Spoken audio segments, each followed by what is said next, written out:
held its first debate over the weekend. The economy is expected to expand 2.5% this year. Boosting Korea's ties with its global partners on the sidelines of the status UN summit. A massive drone attack on Ukraine overnight on Monday and Tuesday.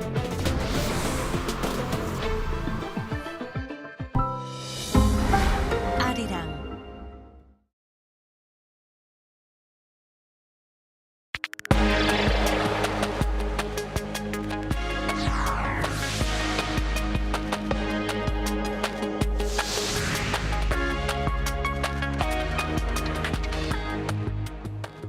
Thanks for joining us on Arirang News. I'm Kim Da-mi in Seoul.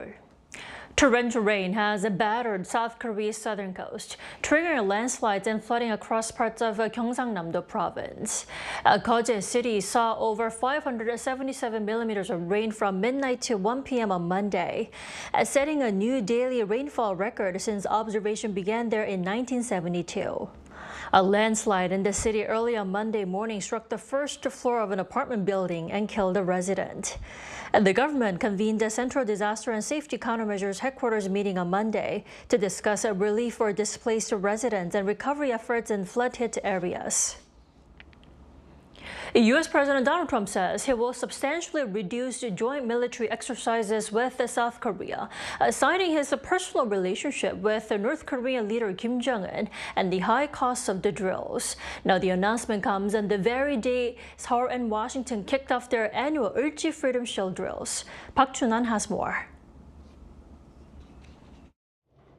Just hours before South Korea and the United States were scheduled to launch their major combined military drills, the Ulchi Freedom Shield exercise, U.S. President Donald Trump took to social media, announcing he had directed Defense Secretary Pete Hegseth to substantially reduce the joint exercises.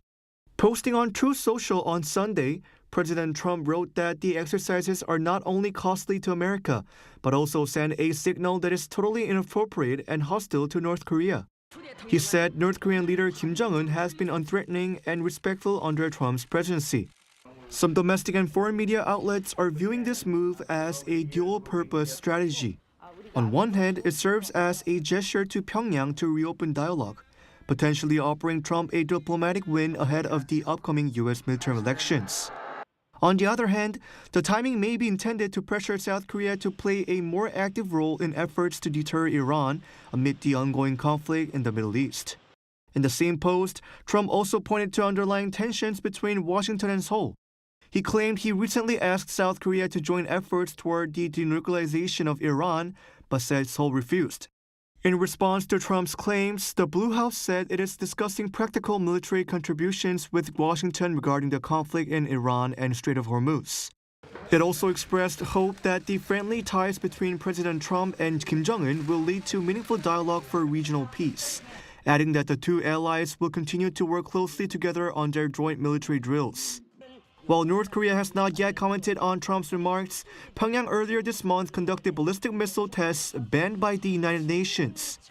The 11-day Ulchi Freedom Shield combined exercise, which runs through August 27th, involves approximately 18,000 South Korean troops alongside U.S. forces, with officials saying its scale is similar to previous years.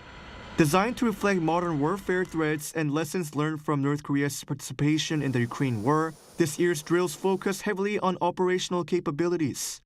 These include countering drone attacks, defending against GPS signal jamming, and responding to cyber warfare.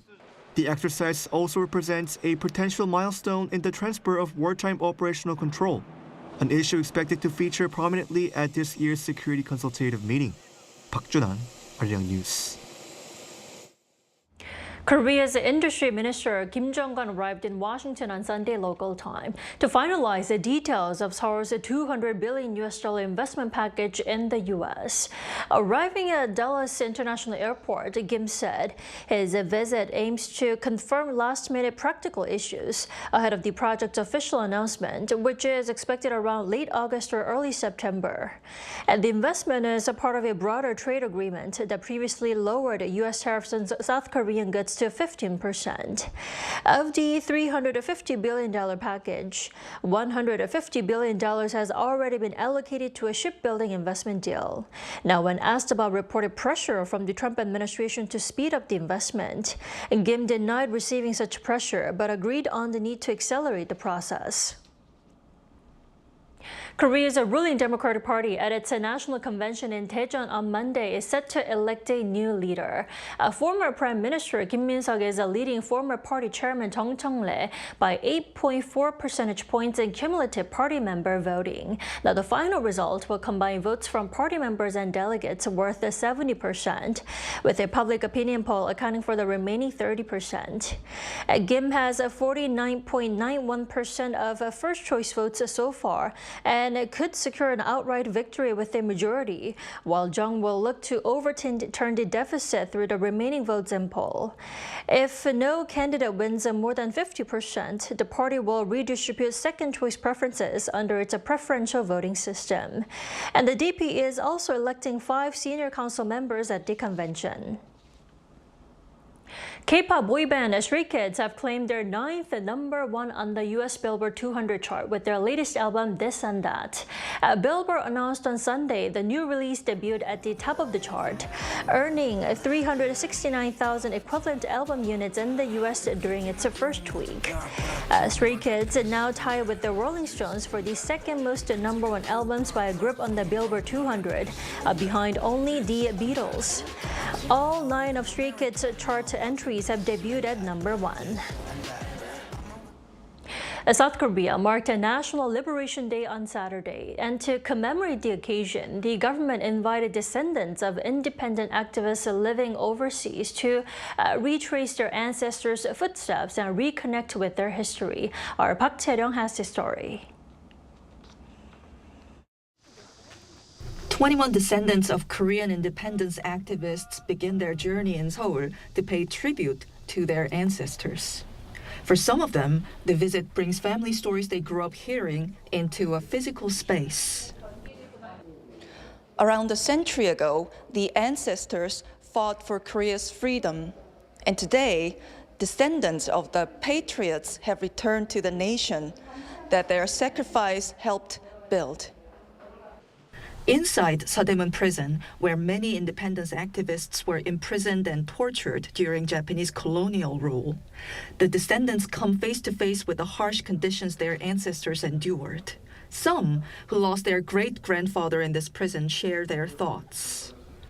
I can't even imagine how this was difficult to be here. He tried his best to save the independence of Korea.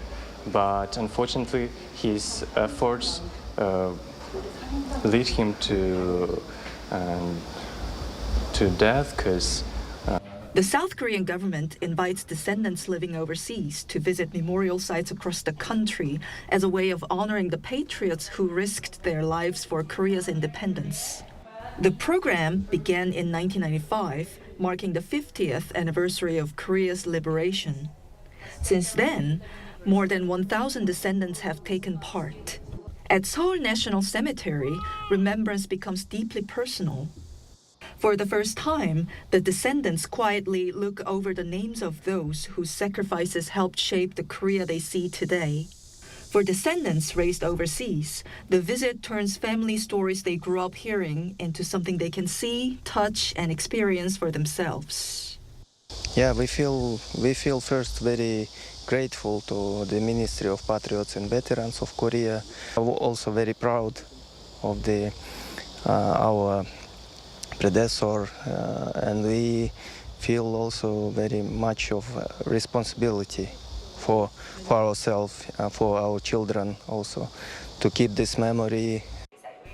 The visit is not only about remembering individuals' sacrifice. At the National Memorial of the Korean Provisional Government, they saw how their own family histories fit into the broader movement for Korea's independence. For the descendants, the journey offers a deeper understanding of the history their families helped shape. It also ensures that those stories continue to be remembered across borders and generations. Park Chae-ryung, Arirang News.